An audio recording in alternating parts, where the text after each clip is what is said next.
Dan bersama Datuk Umar Nur Adam, Presiden Laskar Cyber Malaysia, bekas Ahli Majlis Kerja Tertinggi UMNO Malaysia. Bekas-bekas ni tak main lah. Jadi malam ni Datuk, kita nak sembang-sembang sikit politik isu semasa. Nak minta pandangan Datuk tentang penyertaan Yang Berhormat Datuk Seri Azmin Ali menyertai Parti Pribumi Bersatu Malaysia baru-baru ini. Ya. Apakah kesan pandangan Datuk terhadap kekuatan Perikatan Nasional hari ini? Kesan dia. Assalamualaikum warahmatullahi wabarakatuh. Pertamanya baguslah bila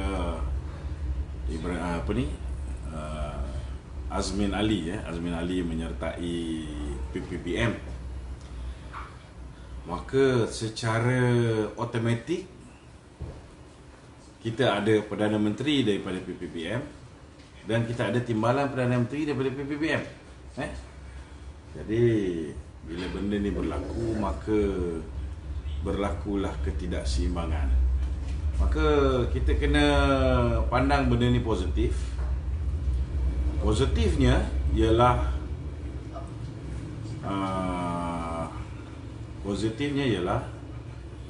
inilah peluang UMNO nak mendapat jawatan timbalan Perdana Menteri.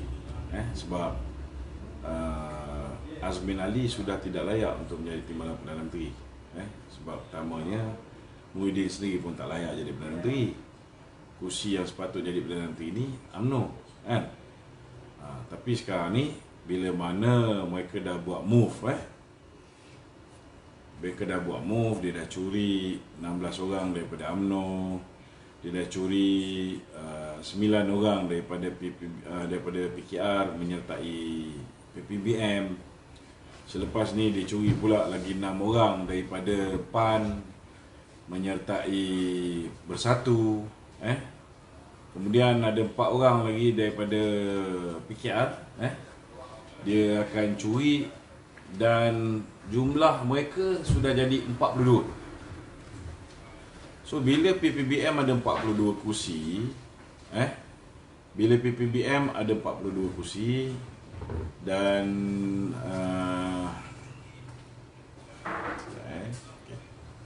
bila PPBM ada 42 kursi, secara automatik walaupun UMNO ada rakan kongsi dia MCA 2 kursi dan MIC 1 kursi, ada 42, tetapi PPBM akan jadi parti dalam komponen Perikatan Nasional. Walaupun hakikatnya Zahid boleh goreng kata tak ada Perikatan Nasional dan sebagainya, tapi sudah ada kerjasama. Sudah ada kerjasama di antara Zahid dengan PAS dengan Muhyiddin. Cuma dia nak ngakal orang UMNO ni, dia tak cakap lah UMNO ni masuk Perikatan Nasional, Cuma UMNO sudah pasti tidak akan bertanding di kerusi yang digadai kepada PPBM. Jadi bila Azmin masuk ni, maknanya ke arah PPBM mendapat kedudukan terbesar, dia layak untuk menjadi Perdana Menteri secara hakiki. Sebelum ni tak layak sebab dia hanya ada berapa kursi. Jumlah kursi UMNO lebih daripada jumlah kursi PPBM. Tapi selepas ni mereka secara automatik akan layak menjadi Perdana Menteri. Cuma bila Perdana Menteri datangnya daripada Bersatu, maka sewajarnya timbalan Perdana Menteri datang daripada parti kedua, iaitu UMNO. Cuma sepatutnya yang menjadi timbalan Perdana Menteri ialah Datuk Zahid Hamidi, Tapi saya rasa Muhyiddin pun tak bagi Datuk Zahid ni. Dia pun bakal kena kencing dengan Muhyiddin. So dia sepatutnya bagi kepada Tok Mat, kerana Tok Mat ialah timbalan Presiden UMNO. Tapi Tok Mat pun saya rasa tak akan dapat jawatan timbalan Perdana Menteri ni. Jadi orang yang next in line ialah Ismail Sabri, Tapi saya rasa Ismail Sabri pun akan kena kencing juga. So akhir sekali dia akan ambil geng-geng semburit jugalah. Hisham Budin jugalah yang akan jadi timbalan Perdana Menteri. Inilah senario dia. Bila mana Azmin Ali menjadi ahli PPBM. dan selepas ni akan menjadi naib presiden kepada PPBM yang akan dilantik oleh Tan Sri Muhyiddin. Maka bersiap sedialah orang-orang yang tak dengar kita punya nasihat jangan kerjasama dengan PPBM ni kan. Bersiap sedialah untuk mempertahankan tokoh semburit negara ni sebagai kepimpinan Muafakat Nasional. Itu dia. Okey. Ada soalan lain? Soalan kedua tu berhubung kepada penyertaan Azmin Ali dalam Parti Bersatu. Kuat sikit. Tiba-tiba baru-baru ini Parti MIC tarik diri daripada Perikatan Nasional. Adakah ianya berpunca daripada penyertaan Parti Bersatu YB Azmin Ali yang turut disertai oleh Timbalan Menteri Bersama Persekutuan yang datang daripada bukan bangsa Melayu, ataupun kerana semangat kerjasama MIC dengan UMNO dan Barisan Nasional? Apa pandangan Datuk? Pada pandangan saya, bila mereka menubuhkan Perikatan Nasional secara senyap-senyap, sepatutnya semua presiden parti mestilah menjadi jawatan kursi penaja. Tapi dia ambil Sivaraj kan, bekas ketua pemuda, menjadi penaja kan. Jadi saya pun tak nampaklah sama ada Sivaraj sudah merujuk kepada Presiden MIC ataupun tidak. Saya tak pasti kan. Tetapi yang pasti saya menyokong penuh tindakan Tan Sri Vicky yang telah bagi saya bersolidariti bersama dengan UMNO untuk tidak menyertai Perikatan Nasional.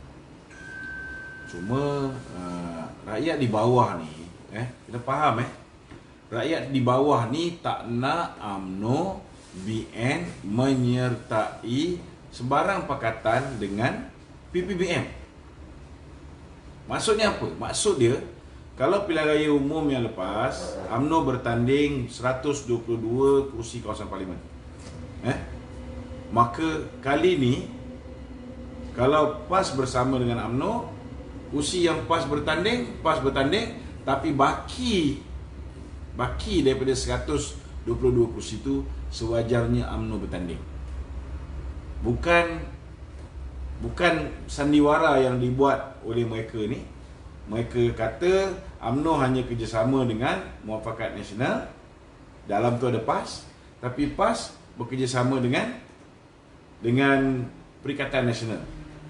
Nampak macam seolah-olah macam UMNO ni tak bersama dengan Perikatan, tapi hakikat dia kursi UMNO akan digadaikan kepada PPBM. So ini bukan apa yang rakyat kat bawah nak.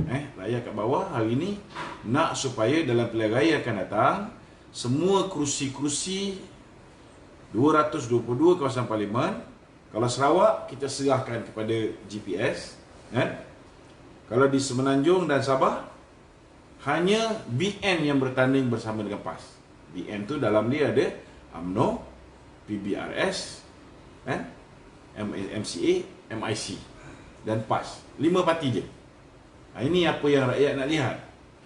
Tapi kalaulah diagihkan kursi, ada kursi yang dikosongkan untuk Perikatan Nasional daripada Bersatu bertanding, maknanya dalam erti kata lain, walaupun dia depan kita dia cakap tidak ada kerjasama dengan PPBM, tetapi hakikat dia memang ada. So kalau ini berlaku, insya-Allah Laskar Cyber kita akan atur calon-calon bebas untuk bertanding di semua kerusi yang ditandingi oleh calon PPBM, insya-Allah. Itu dia. Soalan yang lebih spesifik Datuk Ya. Masih soalan yang sama tadi, premis yang sama. Tapi adakah Datuk melihat sekiranya Parti Bersatu ni membuka pintu secara ahli bersekutu kepada bukan Melayu, adakah ia akan memberi lebih impak yang besar kepada komponen Barisan Nasional seperti MIC dan juga MCA? Ini nak terima bukan Melayu di dalam parti dia, itu hak Bersatu. Kita tak boleh interfere, kan? Parti dia nak buat cara apa, itu pula pada dia. Dan bagi saya, kita tak boleh keluar kenyataan. Saya minta maaf lah, saya tak bersetuju dengan kenyataan Tengku Razali.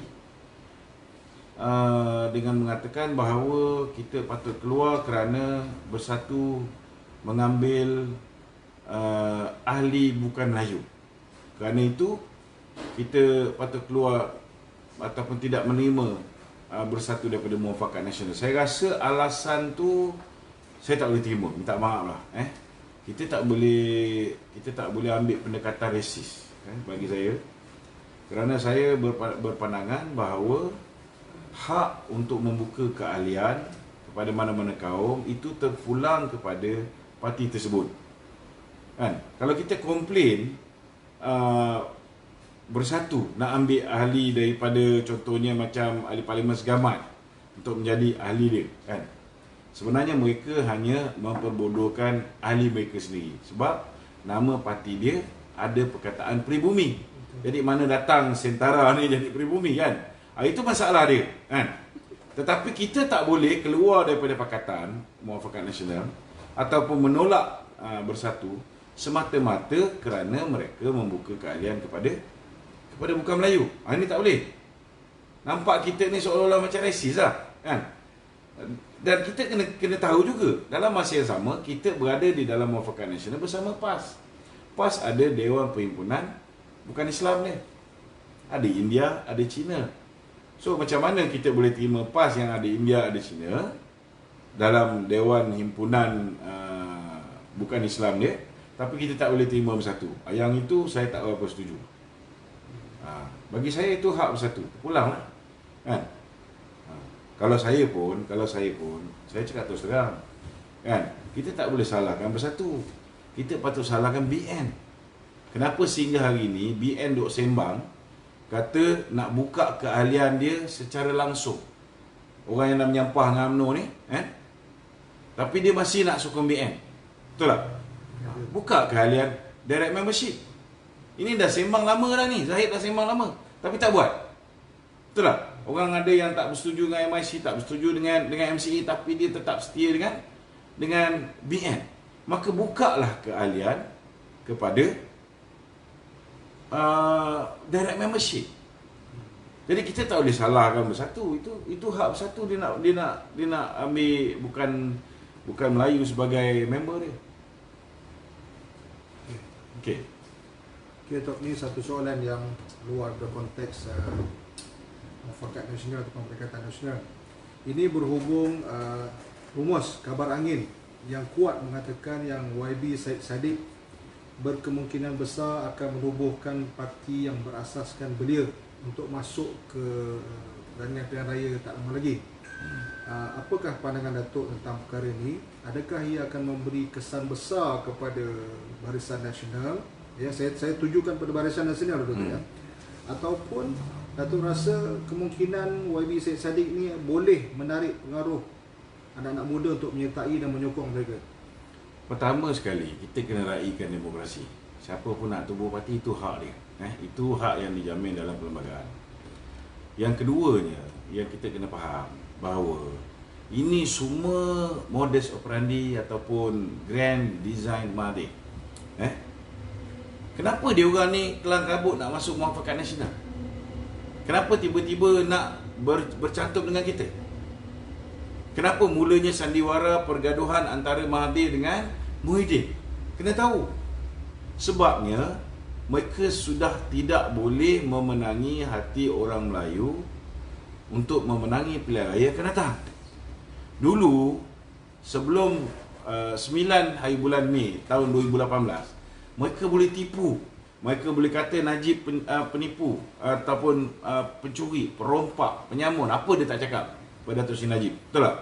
Mereka boleh kata Datin Seri Rosmah itu, Datin Seri Rosmah ini. Mereka boleh kata GST ni membunuh rakyat, mencekik darah dan sebagainya. Mereka boleh kata bahawa ekonomi Malaysia ni nak bankrupt. Mereka boleh kata bahawa kita ni menuju ke arah kehancuran. Macam-macam mereka boleh cakap, tetapi pada ketika itu ramai yang tidak membuat research untuk mengetahui perkara duduk sebenar. Maka ramai yang termakan dengan fitnah-fitnah ni. Tapi malangnya, kita kena faham, selepas 22 bulan mereka diberi peluang untuk memerintah negara, it took them 61 years untuk jatuhkan BN. Tetapi dalam tempoh 6 bulan pertama je Mahathir menjadi Perdana Menteri, dia telah berjaya membuat rakyat Malaysia membenci dirinya dan Pakatan Harapan. Jadi mereka tahu bahawa untuk menang pilihan raya yang ke-15, no way dia boleh menang. Jadi itu sebab Mahathir rancang benda ni, nampak seolah-olah dia bergaduh dengan Muhyiddin dan dia hantar Muhyiddin masuk ke dalam Barisan Nasional. So bila Muhyiddin dah masuk ke dalam Perikatan Nasional, masuk ke dalam Perikatan Nasional, bekerjasama dengan UMNO, bekerjasama dengan PAS. Jadi semua beban, keburukan, kebobrokan Pakatan Harapan, akhirnya kita terpaksa kongsi. Kita terpaksa sama-sama bertanggungjawab.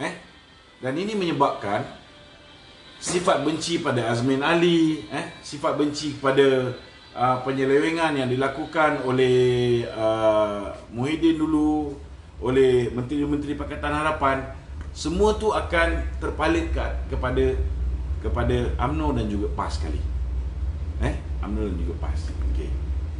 Bila masuk pilihan raya, mereka dah berjaya menghantar satu kumpulan yang besar untuk merintis jalan bagi mendapatkan undi Melayu melalui muafakat bersama UMNO dan PAS. Ini satu grup dah cover. Satu grup dah cover. Di sini saja Bersatu boleh dapat bertanding lebih kurang dalam 58 hingga 60 kursi untuk pilihan yang akan datang. Kalau the best case scenario, mungkin mereka boleh menang 40 kursi. The best case scenario. Worst case scenario pun takkanlah tak boleh menang 20 kursi. Betul tak? Walaupun pada hakikat ni, kalau tengok orang benci pada mereka ni, mungkin silap-silap 3 kursi je menang. Tetapi kita kena katakanlah mereka boleh dapat 20 ke 30 kursi. Okay.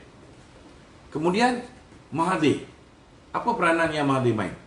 Kenapa kena tubuhkan pejuang? Supaya mereka juga akhirnya boleh mewujudkan satu kumpulan yang boleh menarik golongan atas pagar. Orang yang dah menyampah dengan Perikatan Nasional, dah geram juga dengan UMNO, dengan PAS, so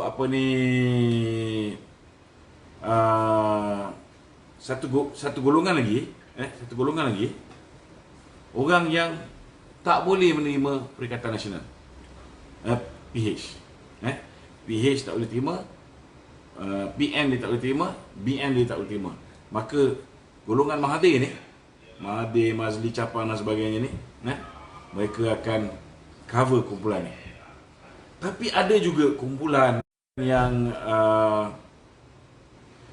liberal sikit, kumpulan liberal sikit, kumpulan anak muda. Kalau misalnya itu hari Syed Saddiq mengambil keputusan untuk bersama dengan pejuang, maka mereka akan hilang kumpulan ni. Kumpulan yang dah serik dan dah tak boleh percaya dengan Mahathir ni, mereka akan hilang. Itu sebabnya Syed Saddiq buat satu lagi parti. Tapi percaya cakap saya, mungkin melalui kerjasama dengan UMNO dan PAS, Bersatu boleh dapat lebih kurang 40 kursi. Katalah mungkin taklah sebanyak tu lah, kata 30 kursi lah. Katalah Mahathir boleh dapat dalam 7 kursi, Syed Saddiq boleh dapat lagi 3 kursi, maka mereka ada 40. 30, 7, 3, mereka ada 40. 40 ni, percaya cakap saya, UMNO akan menang lebih banyak kursi. Betul tak? Tapi sekiranya ketika itu UMNO mahu jadi Perdana Menteri, disebab tak dengar cakap ni, patutnya bertanding 122 kursi, tolak yang kursi nak dibagi pada PAS, yang lain semua bertanding, tapi mereka ambil kursi UMNO ni bagi kat Bersatu. Kalau ketika tu jumlah kursi UMNO katalah ada 80 lah, dia orang ada 40, campur dengan PPBM, campur dengan Pejuang, campur dengan tu dengan parti Syed Saddiq tu, mereka ada 40.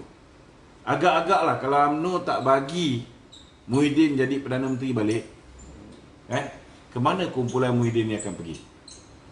Mereka akan menyatu bersama dengan Mahathir yang 7. Dia akan menyatu bersama 3 orang mungkin yang dibawa oleh kelompok Syed Saddiq tadi, dan akhirnya mereka akan kembali bersama dengan DAP.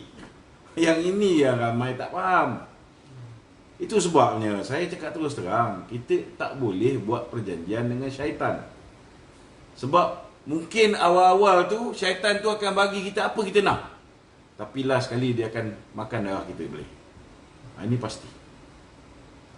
Itu je. Okey, Dato'. Ya. Masih lagi dalam konteks soalan berkaitan dengan YB Syed Saddiq dengan parti baru ini. Ya. Sekiranya untuk kita mengekang ataupun menghalang pengaruh mereka, apa agaknya pandangan Datuk, khususnya pada pemuda UMNO, puteri UMNO, ya, yang perlu dilakukan baik pemuda MCA dan juga komponen kita yang Bagi lain? saya satu saja, untuk memastikan kita boleh halang benda ini berlaku, kita berpakat dengan PAS. Minta PAS buat pilihan. Saya yakin orang PAS ni yang kat bawah ni semua memang takkan bersama dengan bersatu, kan? Ramai pemperas juga bila tengok PAS macam ini, kan. Tapi sebenarnya ada 1-2 orang je, kan. Geng-geng Publica ni lah, kan. Geng macam At-Takiri, geng macam MB Terengganu, kan. Tapi tak boleh nak salahkan mereka lah. Mereka ada matlamat mereka. Dulu dijanjikan nak bagi 700 juta baki duit duit royalty minyak, kan. Dah dapat sikit, kan. Tapi masih ada yang belum diterima sepenuhnya, kan. Kemudian ada beberapa dah jadi menteri, kan. Mungkin ada kerja-kerja yang dah diluluskan, belum dapat diproses apa semua. Yelah, nak bertanding ni mesti ada dana pilihan raya dan sebagainya. Kita faham ni. Kita faham. Cuma harapan kita last sekali bila berhadapan dengan pilihan raya umum nanti, dia orang kena decide nak bersama dengan kita atau bersama dengan PPBM. Bagi saya, sekiranya PAS mengambil keputusan untuk bersama dengan PPBM, UMNO sepatutnya berjalan bersendirian. Maknanya kalau misalnya PAS memutuskan nak bersama PPBM, kita bertanding balik semua 122 kursi yang kita bertanding dulu. Ini kena buat, kan? Memang betul kita tak boleh menang banyak, tetapi percayalah cakap saya, kita boleh menang lebih daripada 54 kursi yang kita menang pada pilihan raya umum yang ke-14. Sebab dikala kita difitnah, dikala presiden kita dihina, dikeji dengan pelbagai fitnah pun, busuk-busuk pun, daripada 122 kursi kita masih boleh menang 54 kursi. Saya kena faham ni. Dan dikala musuh politik PPBM, UMNO, berada di tahap mempunyai krisis keyakinan yang begitu rendah di kalangan rakyat, daripada 55 kursi yang PPBM tanding, mereka boleh menang hanya 13 kursi, 28%. UMNO menang hampir 50%, 48% lebih.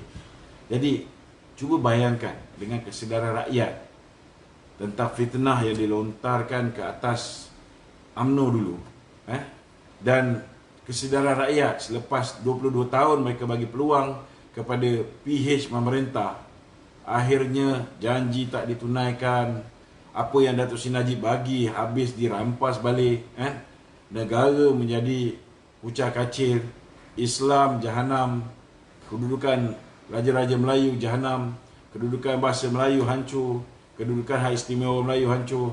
Saya yakin kalau kita pergi jalan bersendirian, kita boleh menang jauh lebih banyak berbanding dengan tahun 2018, tahun 2013. Saya yakin anytime kalau kita pergi bersendirian. Tetapi kalau PAS akhirnya mengambil keputusan untuk bersama dengan kita, lepas dia dapat royalti minyak dia apa semua sekali, dia kembali bersama dengan kita, saya boleh jamin insya-Allah kita boleh menang dengan 2/3 majoriti di parlimen. Kerana rakyat hari ini dah tak sabar nak buat keputusan. Okey, Dato'.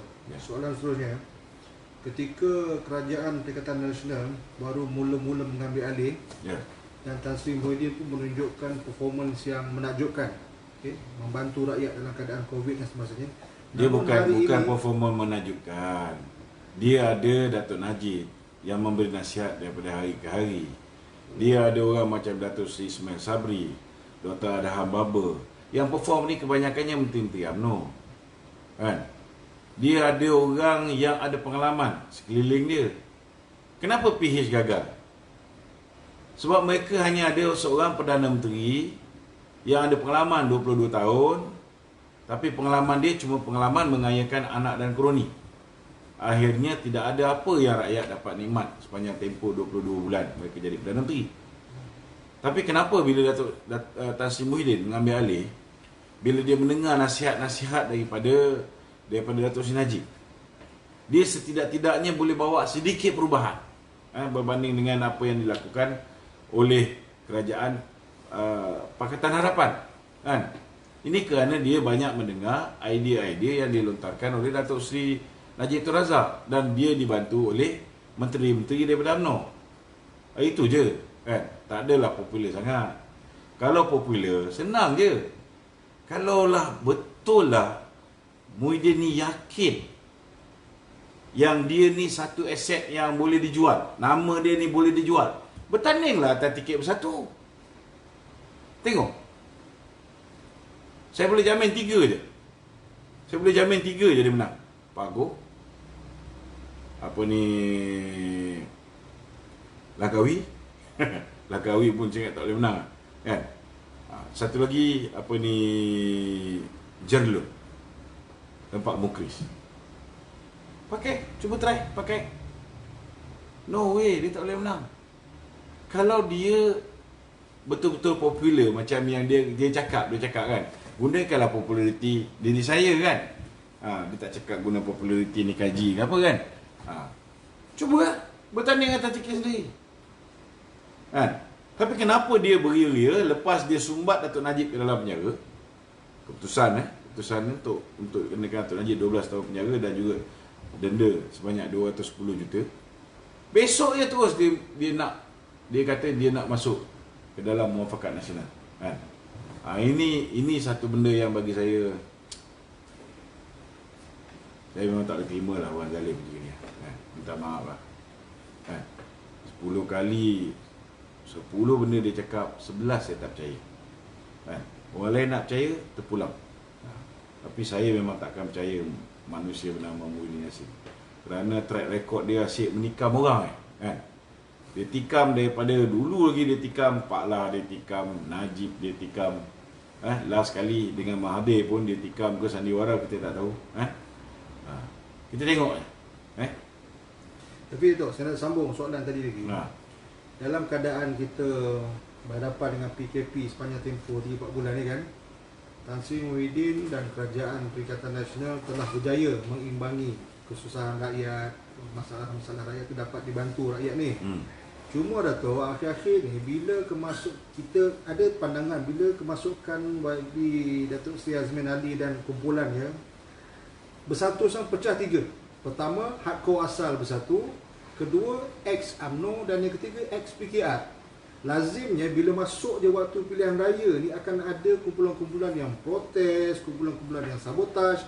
Adakah Datuk melihat perkara ni akan menjadi ancaman besar kepada Persatu menjelang pilihan raya? Dia pertama sekali kena ingat, memang semua orang rasa sedap sekejap bila dapat 1,600 tu, bila dapat bantuan prihatin, bila dapat bantuan daripada program-program untuk usahawan dan sebagainya. Tapi ini semua sekejap, kan? Dan moratorium pun kita duk ingat selepas Oktober rakyat akan sengsara, tapi hakikat dan realitinya belum Oktober pun rakyat sudah pun sengsara. Rakyat dah merasa faham.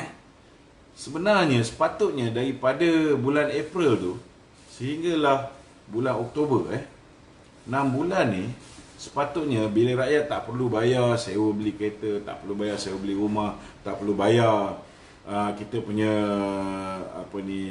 loan peribadi, sepatutnya kita ada extra cash. Rakyat sepatutnya berada di tahap yang ada kuasa membeli yang lebih, patutnya ekonomi booming tau time ni tau, sebab dia orang ada duit lebih untuk dibelanjakan. Tapi belum Oktober lagi, belum lagi tempoh moratorium tamat pada 30 September, kita dah tengok business going down. Kita dah tengok kuasa membeli rakyat hari ni semakin teruk, dan rakyat pun ada yang ada duit pun sudah mula menyimpan duit dia, kerana bimbang takut keadaan ekonomi yang akan menghudum selepas Oktober. So bila rakyat tidak spend, rakyat tidak berbelanja, macam mana pertumbuhan ekonomi itu nak akan bertumbuh? Dia akan merosot. Itu sebab walaupun Bank Dunia dan pakar-pakar ekonomi menjangkakan bahawa pertumbuhan ekonomi Malaysia akan merosot sekitar 11-12%, tetapi hakikat dia untuk suku yang kedua, kita telah merosot lebih daripada 16%, dan ini sangat-sangat menakutkan, sangat-sangat menakutkan, kerana belum pun tempoh moratorium itu tamat dan belum pun rakyat sepatutnya mula sengsara.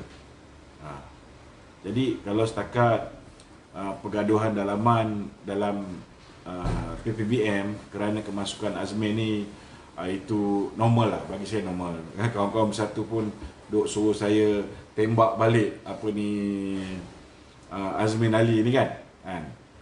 Kita nak cakap apa kan? Korang yang bawa masuk, macam mana korang nak tembak? Macam mana Muhyiddin nak ambil tindakan ke atas Azmin Ali? Dia hari ni pun tak layak jadi Perdana Menteri. Kerana untuk melayakkan seseorang menjadi Perdana Menteri, mesti sekurang-kurangnya mendapat sokongan 112 undi di Parlimen. Kalau nak ikutkan, Muhyiddin ni dah gugur dah daripada jadi Parlimen. Itu yang dia kelang kabut, pergi suruh orang sana orang sini, pergi beli wakil rakyat daripada PAN, lepas tu si Azmin pula buat kerja cuba nak curi lagi wakil rakyat daripada PKR. Kenapa? Kerana hari ini jelas bahawa Muhyiddin tidak mempunyai 112 MP bersama dengan dia. Dia sudah hilang keyakinan ahli parlimen. Dia tidak ada majoriti. Faham tak? Dia tidak ada majoriti. Sepatutnya hari ini dah terbubar dah parlimen, ataupun dia menghadap ke bawah dulu yang di Tuan Agong, minta pandangan sama ada untuk bubarkan ataupun untuk memilih Perdana Menteri yang lain. Sepatutnya sudah berlaku, tapi kalau setakat Azmin masuk ni, duk harap Muhyiddin nak ambil tindakan pada Azmin. Sebab ni recording alat perakam, dan juga alat perakam dia macam ni. Macam ni, ada kamera. Alat perakam bersama dengan isi kandung dalam ni sudah pun diserahkan oleh pihak yang merakamkan tu kepada pihak polis. Dia letak dekat restoran Rebung. Dan polis dah selesaikan kertas siasatan. Itu sebab saya tak balon ambil badu lagi. Sebab dia dah serahkan kepada Peguam Negara ketika itu, iaitu Tommy Thomas. Cuma sekarang saya akan hantar surat kepada Peguam Negara yang baru, saya akan tanya apa status. Kalau misalnya dia kata dia tidak akan meneruskan, nanti kita akan teruskan dengan langkah kita. Tapi nak harap Muhyiddin ambil tindakan, macam mana dia nak ambil tindakan? Dia tak boleh ambil tindakan pada Azmin, dia tak boleh ambil tindakan pada Zuraida. Keluarkanlah 101 projek yang dapat direct nego daripada Lim Guan Eng. Keluarkanlah. Akhirnya yang akan terpampang nama anak Mahathir, Mukhlis Mahathir dapat berapa? Mozani Mahathir dapat lebih kurang 6 juta lebih direct nego, Zuraida Kamarudin dapat hampir 200 lebih juta melalui pusat sisa peperjal, Kemudian keluar pula Azmin Ali pun dapat juga, kan? Dan yang Lim Guan Eng sendiri cakap, Perdana Menteri pun dapat juga. So macam mana nak ambil tindakan?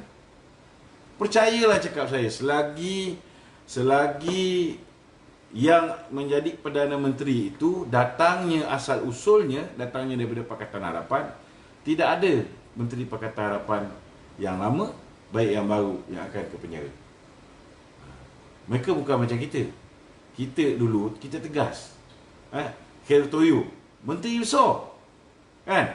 Walaupun kita masih memerintah, SPRM dulu di bawah kawalan kita, maknanya di bawah kerajaan Barisan Nasional ketika itu, tetapi menteri besar pun kena pergi penjara. Tapi apa jadi pada kes, contohnya kes yang hampir sama dengan Khair Toyo, iaitu kes yang melibatkan kelulusan penukaran status tanah Magnificent Emblem. Dia luluskan, Lim Guan Eng luluskan tanah tu daripada tanah pertanian kepada tanah industri pembangunan. Kemudian sebuah rumah yang nilai dia 4.27 juta dijual below market price 2.8 million oleh Pang Likun, Board of Director Magnificent Emblem. So kalau Khair Toyo yang menteri besar pun kita penjarakan, tengok apa yang DAP buat. Bila dia dapat kuasa, dia terus lantik peguam kepada Lim Guan Eng sendiri, dan juga bekas peguam kepada Ching Ping, Ketua Komunis Melayu, untuk menjadi peguam negara. Kita tak tahu untuk apa. Rupa-rupanya untuk menggugurkan semua kes pemimpin Pakatan Harapan. Lim Guan Eng punya kes gugur, Pang Likun gugur, Sibarasa Rasya gugur, Hasan Karim gugur. Kita kena ulang benda ni supaya rakyat sedar, rakyat tahu, kan? Kita tengok ramai lagi, semua kes-kes pemimpin Pakatan Harapan gugur. Yang tak ada kes macam Datuk Najib dah diputuskan.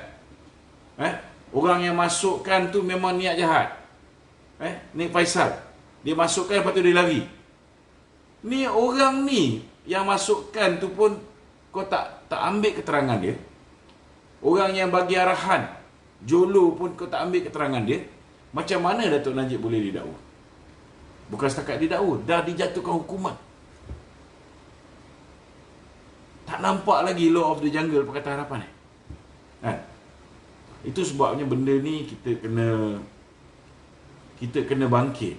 Kita tak boleh kompromi dengan orang yang zalim ni. Itu sebabnya saya yakin orang PAS ni pun takkan lama dengan Muhyiddin. Haji Hadi pun tahu apa yang dilakukan kat atas Datuk Najib ni satu bentuk kezaliman, dan Datuk Najib tidak diberikan keadilan. Saya tak fikir mereka akan bersama dengan PPBM. Akhirnya insya-Allah saya yakin PAS akan bersama dengan UMNO. Okey, Datuk, tadi semua tu dah pandangan Datuk pada isu semasa. Okey. Maka esok adalah hari penentu kepada PRK Slim. Apa pandangan Datuk potensi kemenangan kita? Saya tak boleh berkempen sebab dah lepas pukul 12, kan? Walaupun ada 2,000 orang masih menonton, tapi dah 12.41. Kita tak boleh kempen. Tapi bagi saya, kalau saya tak kempen untuk Slim, saya tak dibenarkan kempen, kan? Saya semenjak dipecat tu memang tak dibenarkan untuk ceramah atas pentas UMNO BN. Memang Susragung masa tu, Anwar Musa pun memang tak bagi. Tapi tak apa, saya bantu melalui cara saya, melalui live saya dan sebagainya. Tapi bagi saya, kalau tanya dengan saya lah, boleh menang tak menang, saya rasa tak kempen pun menang.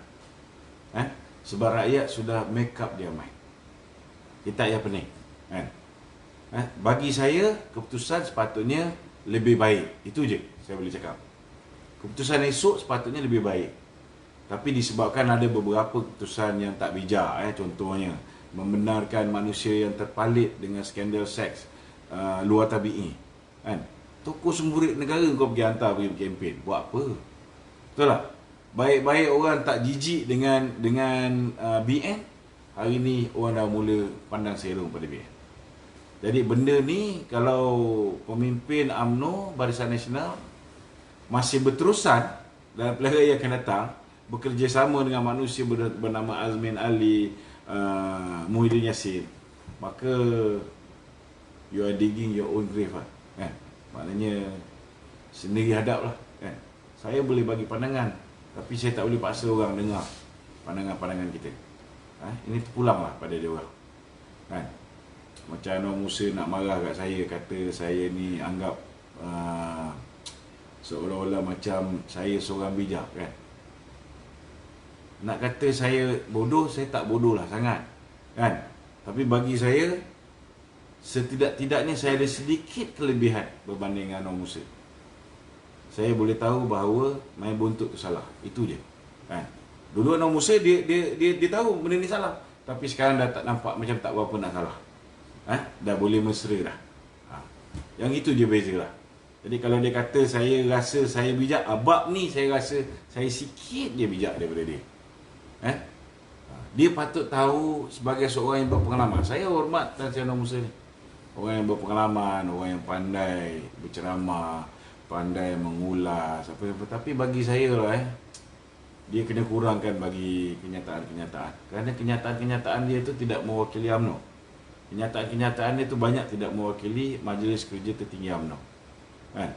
Lebih kepada kenyataan-kenyataan dia nak mengampu Perdana Menteri sedia ada kan. Itu bagi saya dia akan merosakkan keputusan pilihan raya dia.